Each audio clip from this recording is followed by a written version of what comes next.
na tayo. Wala mo na kuruwa, ha? Hintayin si mama. Kunin ko pa yung dog bowl.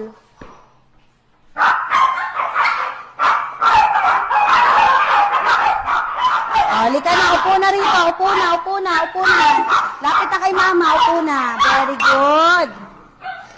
Babies, maglalagay na si mama ng food. Wala mo nang kukuha hanggat hindi sinasabi ni mama, ha?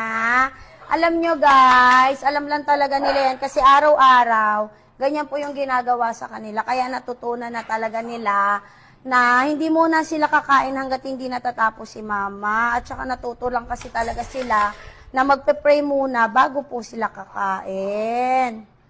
Kaya good job yung mga babies ni mama. Okay mga babies, bago tayo kumain, alam nyo na nagpe-pray muna tayo, di ba? O sige, maglilid na daw ng prayer si Lalan. Okay, tingin na lahat kay mama.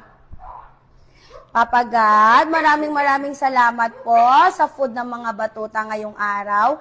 Maraming salamat po sa paggabay sa amin sa araw-araw at pagbabantay sa mga batuta at pagiging healthy nila. Maraming salamat po, Papa God, kasi okay na po ang lala namin. Maraming salamat po dahil hindi niyo po kami pinapabayaan sa araw-araw ng buhay namin.